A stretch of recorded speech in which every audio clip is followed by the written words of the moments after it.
Good morning. Good morning. My name is Rodney Dailey, Reverend Rodney, and today is December the 7th, 2016.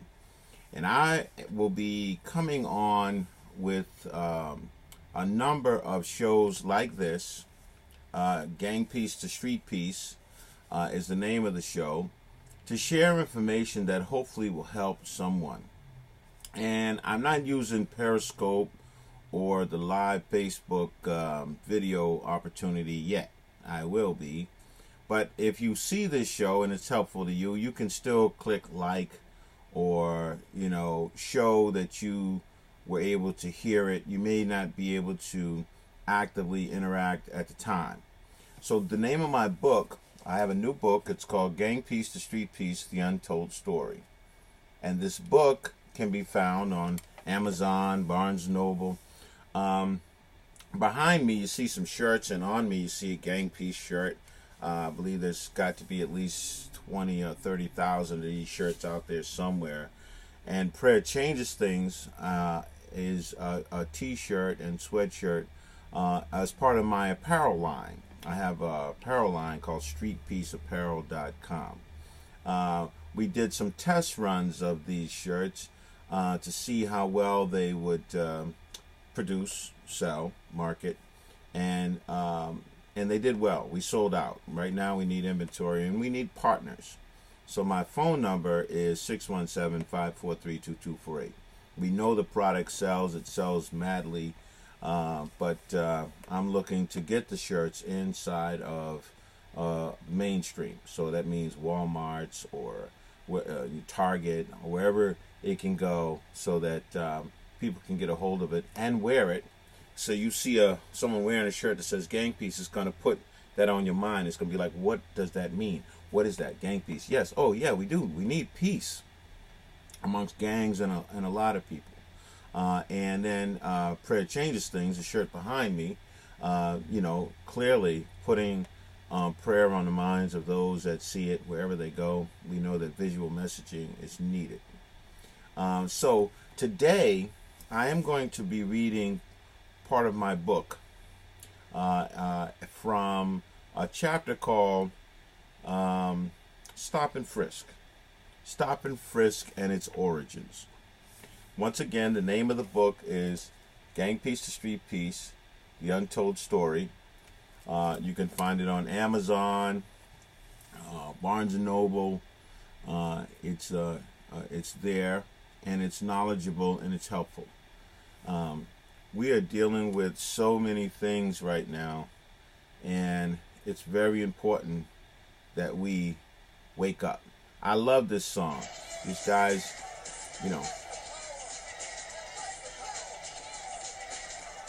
fight the power.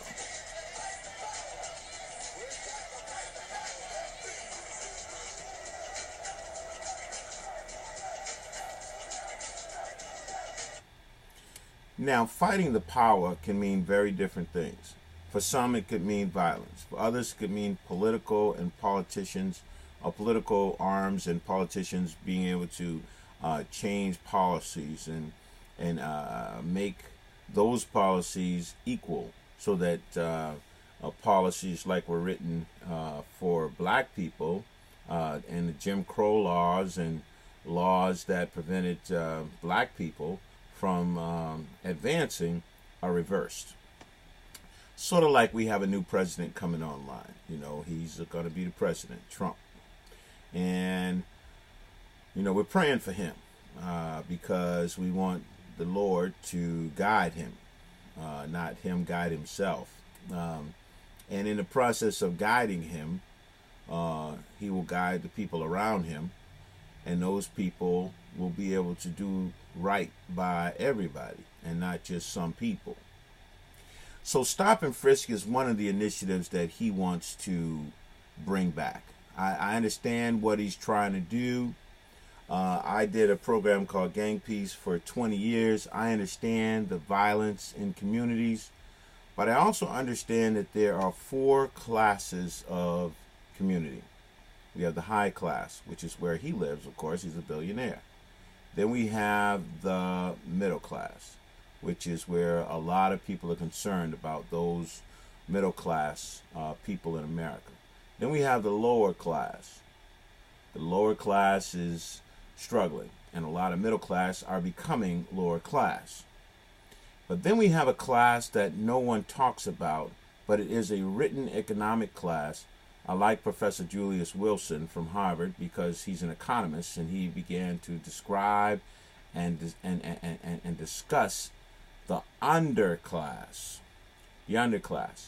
So sometimes if you see me, Rodney, Dailey, on my Facebook, you'll see a figure that says underdog. Many of us watched Underdog when we were kids, and it was a cartoon where Underdog, he was coming and saving Molly, his girlfriend, and others in the cartoon. But the underdog figure that you'll see on my Facebook is a reporting figure. I'm reporting from the economic underclass, where a lot of things developed that should not have developed. Sorry about that, my timer on my computer. So no one talks about that, but it's real. It's where pimps, hustlers, stick-up artists, prostitution, gangs, a lot of part of society that is ugly, it's illegal, and people don't want to talk about it, developed in the underclass. Now, the underclass also has been a feeder tank. I call it a feeder tank because I believe everyone will understand that. If you had a fish tank, at least I used to have a fish tank with an Oscar in it, or fish who eat fish, which happens all the time in the sea, in the ocean. Fish eat fish. Big fish eat smaller fish. You know, it's the way the world goes. But you don't see it. So the feeder tank is smaller fish that are taken out of the feeder tank in the pet store and put into the tank where fishes are eating live fish, which happens all the time. And so the urban community, which is the underclass, has been used as a feeder tank to fill the prisons. So much of this makes sense once people talk about it, but you don't think about it unless someone's talking about it. So there was no real effort to advance the underclass economic power so that they could become lower class, middle class, higher class. So because the underclass benefited someone. So as you remember, people talked about during the election the crime bill. $33 billion was invested in police and prisons to lock up a lot of people, but specifically using the underclass urban community as a feeder for these prisons. Now, these prisons aren't going anywhere. They're built, and more are being built. Matter of fact, they're looking at when people are dropping out of school to determine how many needs to be built, because they've studied and said if a person drops out at this grade, in a couple of months they're going to be in jail, because that's just what they've been studying. They can see it. They know when people went to jail. And they understand how the underclass is living. Now, you may be asking yourself as I'm talking, and if you want to click like or whatever on the screen, it's not a live interactive thing, but I'll get there. One of the things that you might ask yourself is do I live in the underclass community? Well, there's a thing called a Census Bureau that goes around, of course, sorry about that once again, goes around and finds out where everybody lives, what the median income is for the people that live there, what's the zip code that they live in, you know, how many children do they have, how many single persons are there, how many married people there are in these communities, okay? How many in these communities may have some kind of court case. If you're a gang member and you've gotten in trouble and you went into prison and you had a tattoo or something and they said you're a security threat group and they put you on a list. So these lists that you hear Trump talking about, they already exist. There are lists for the underclass. There's lists for gang members. They got a thing called the brick that lists gang members all the way down into Tallahassee, California, which is what they have something called a gang center. Go online, look it up, so you'll see that these things are true. I want you to be able to learn from these shows that I come on with. The gang center is a data bank. And if you have been identified as a gang member when you got locked up or you had a case, you're in that data bank forever. So when Trump says we're going to take this list and we're going to go out in the United States and we're going to gather up these gang members using the stop and frisk opportunity as well as the list, that's what they're referring to. That's what they're going to use to find you if you're on the list, to see if you're working or if you're in trouble, if you have a warrant. That's where they're going to start.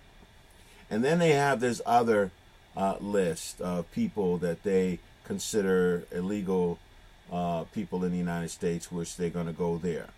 They have to do that a little differently because there's no record of them. They don't have a list of them.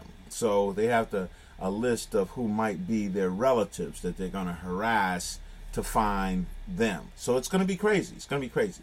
But there's one big thing that's going to happen along with that called stop and frisk. And that's what I want to read from my book today. This book has a lot of knowledge in it about what goes on in what we call the underclass community, what goes on in the urban community. And the reason is because that's where we operated for 20 years. It's the untold story. It's the story that says, this is why that happened. As we walk around in our communities, we forget that there are cameras everywhere, some of us, because we're not doing anything wrong, so we're just driving along doing what we do. But there's cameras everywhere. There's speakers on some of those poles and cameras. They're supposed to be able to identify the location when they hear a firearm being dispersed. I'm going to fix that for the next show so we can stop having the timer go off and fade and go off. But these are things you need to know about. So let's get to reading. In my book, if you go online on Barnes & Noble or Kindle, you can just go to what we call Part 17. My book is made up of books and parts. And so in Part 17 on page 102, it's called Stop and Frisk, Its Origins. Under stop and frisk laws, the police reserve the right to detain an individual for a brief period of time and search the outside of the person's clothing. Now, what you hear me reading is real. Please go and Google it for yourself. I didn't write it. I recorded these things because a lot of people don't even know they exist. They don't know why they exist, but they do. And these are the things that protect police officers and others who may do a certain thing to a person. Then when they get to court, they say, well, we use the process of the stop and frisk policy, or we use the process of the arrest policy. And you need to know your rights. So you need to understand what exists. All right. So they may do so. The police may detain an individual for a brief period of time and search the outside of the person's clothing. This is under the stop and frisk law. Doesn't matter where you're going. Doesn't matter that you're going to work. Doesn't matter that you might be late going somewhere. Doesn't matter what you're doing. If they are stopping you, detaining you, and frisking, patting on your person to see if they can feel a lump or something that can help them to go further with this stop and frisk activity. As we discuss the reasons for stop and frisk, because I will read that, when you're in certain communities that have been identified as the underclass, that's the only reason. Now, no one will say that. They won't say, well, you live in this zip code, and we know that the people that live in this zip code are poor, and we know that in this zip code, a lot of activity, illegal activity goes on in this zip code, so that's why we're stopping you. You got a hood on your head, or you're walking at this time of night, or you are, never mind, you might be coming from work late, never mind, you might be cold, so you have a sweater that has a hood on it, because that's why you bought it in the first place, so you can block the wind from blowing around your head. Doesn't matter. These are the criteria that someone has studied to say That person looks suspicious, plus they're black. Stop them, search them. Let's see. Now, they may do so without a warrant. All the police need is a reasonable suspicion. Oh, I wish this would stop. That the individual has committed or is about to commit a crime. I promise that we'll make sure that doesn't happen on the next chapters. This right is commonly referred to as a stop and frisk. The police cannot stop and frisk anyone they want at any time they want. That's what it says. However, reasonable suspicion is a suspicion based on specific facts, but less than probable cause. Now, who's going to think about all that? You know, at the end of the day, these are terminologies that protect the police when they get to court saying, I stopped this person because of this, because they have to have a reason for stopping you. They can't just say, I stopped him because he was black, and I stopped him because he had a hood on, and I stopped him because he's wearing baggy clothes and I can't see what he might have strapped to his leg, a gun or something. Or I stopped him because my training told me that after a certain time of night, I need to stop anybody. An individual or a motorist can be stopped only when these facts are present. For a while, baggy clothing worn in a certain area or even outside of a certain area became that suspicion in Boston and other cities. Of course, now we got skinny leg jeans. Now we've gone from baggy back to skinny now. So, or people walking around with their pants hanging down. You wonder, well, why these guys got their pants hanging down? Do they have some kind of gun down in their pants because they can't put it on their legs now because the pants not baggy no more? What's down in there? Do they use that to boost clothing, stick stuff down in their pants like one would do a girdle when they are boosting in a store? And some people are like, what the heck are you talking about? Well, these are things that police officers have studied because it's part of their job to catch someone doing wrong. So back in the day, you know, people would put a girdle on. Why? Because it's rubbery and it stretches. Doesn't matter if you were male or female. And would go inside of stores, clothing stores or wherever, and stuff mink coats down in that girdle, or stuff clothes or whatever they wanted down in that girdle, and walk out like nothing ever happened. Now you got people with their pants hanging down. You can stuff things down in their pants hanging down and walk out the store and no one knows ever what happened. You wonder why people got their pants hanging down. Well, that's one of the reasons. You can steal stuff in baggy pants, in pants that are hanging off your butt, because no one can see what's in the part that's supposed to be up on your butt. Okay, anyway, so police study this. So they say, okay, the guy's got the baggy pants on. He might have a gun down in his pants, and that we can't see it because it's down in there. For a while, baggy clothing worn in a certain area or even outside of a certain area became that suspicion in Boston and other cities. Oh, this is terrible. The origin of this right dates back to 1963, when an Ohio police officer thought that a group of individuals hanging around a street corner was planning a stick-up. This is where stop and frisk came from. The officer asked the men to identify themselves, and then the officer patted down the men's clothing. There's a lot of stuff like this in my book. You know, it's been researched, it's real. It's called Gang Peace to Street Peace, The Untold Story. And it's in here because I want people to know why certain things are going on in our communities and what they can do to actually stop them. The origin of this right goes back to, once again, 1963, when an Ohio police officer thought that a group of individuals hanging around a street corner was planning a stick-up.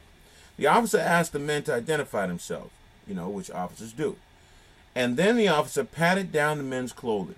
And this is, you know, they just felt they had the right to be able to do that. Why? Because you're hanging around this store, you know, because in my mind, you're hanging around here, and, you know, I don't want you hanging around here. It makes my job hard. As a result of this frisk, the officer uncovered 2 guns.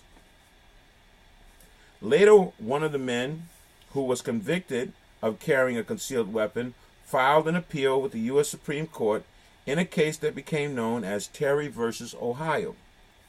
The court declared that the officer's stop and frisk did not violate the 14th Amendment because it was only a slight intrusion into the person's privacy. You can find out more about the historical background to stop and frisk processes by reading the work of Tokara McConnell, 2006, and you can find it other places too. Just Google stop and frisk. The point of the matter is that this is what exists, and this is what President Trump is talking about. People say President-elect Trump, he's going to be the president. He's the president.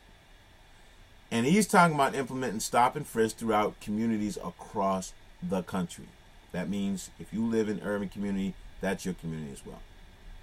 And stop and frisk, in this instance, recovered 2 guns. So people use this to say, see, it works. But what about the young man that doesn't have any guns? What about the young man that's getting A's in school? What about the young man or woman who are doing the right thing but look suspicious to somebody for whatever suspicious looks like to that somebody? They will be stopped and frisked. We know this because during the stop and frisk era, once this has happened, a whole lot of people were stopped and frisked. Not only was they stopped and frisked, they pulled their pants down. This is before the pants was hanging down already. Pulled their pants down in the middle of the street. Humiliated them. Had them open their mouth, stick pencils in their mouth. They had a pencil sticking in your mouth, ringing it around in there, trying to see if you got what we call jums, drugs in your mouth. Because everybody seemed to be a drug dealer now. So all of the young men and women who are not drug dealers, who are not doing the wrong thing, were subjected to this kind of treatment. And guess what? They were never arrested. They were detained. They were abused by this. They were searched by this stop and frisk. And then they were told, go along your merry way. Now, not only has this person ruined your day, but they have ruined your life. Anytime you see a police officer now, you're going to feel like they have the right to just come over to you, pat you down, run a pencil around in your mouth, and see if they can find something on you, physically touching you. Women, young girls, physically touching you. Physically touching young men and women that aren't doing anything wrong. And that's what the concern is here. The concern is that what constitutes suspicion?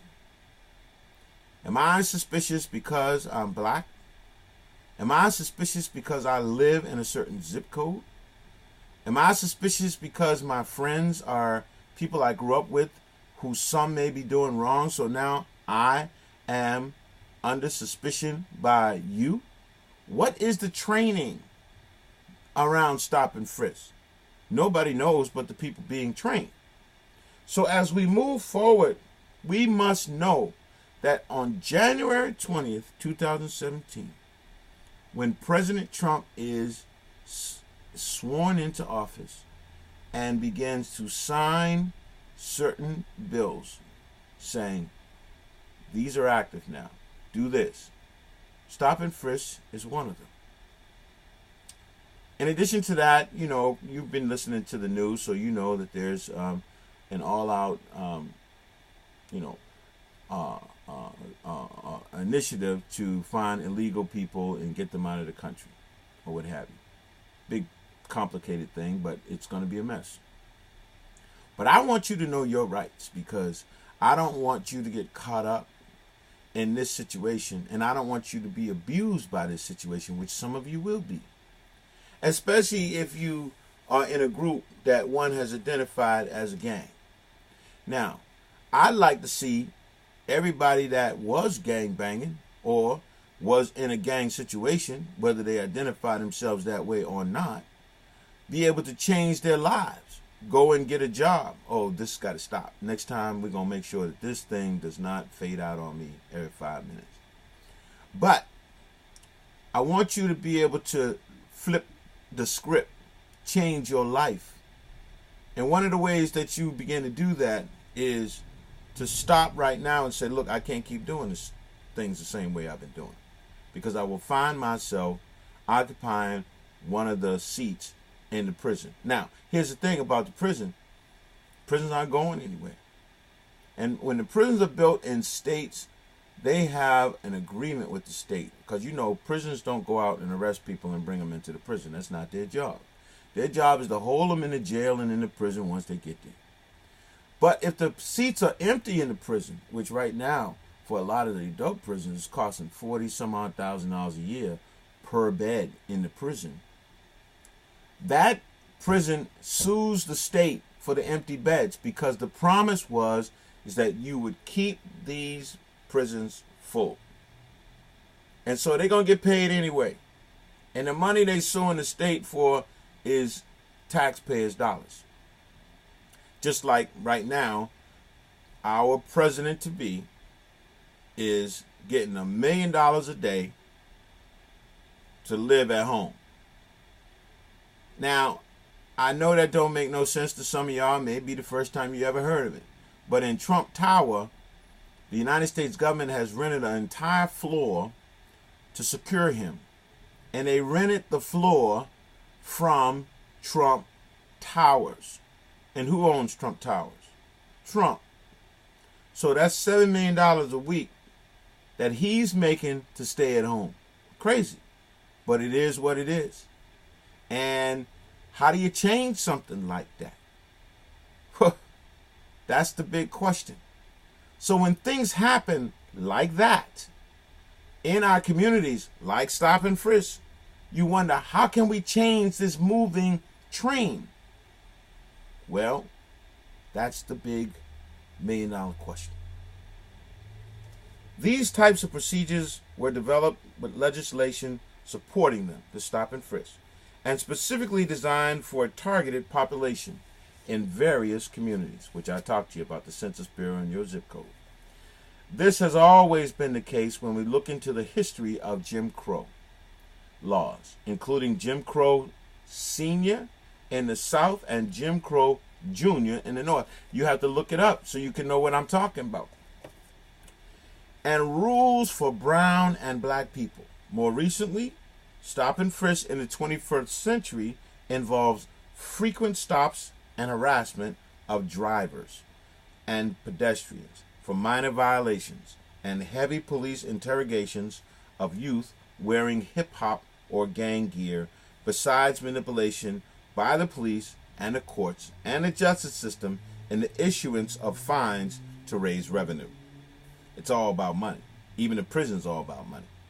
Soon, all black youth, not just the delinquent minority, reports socialist Orlando Patterson, look him up, co-author of a new study called The Cultural Matrix, Understanding Black Youth.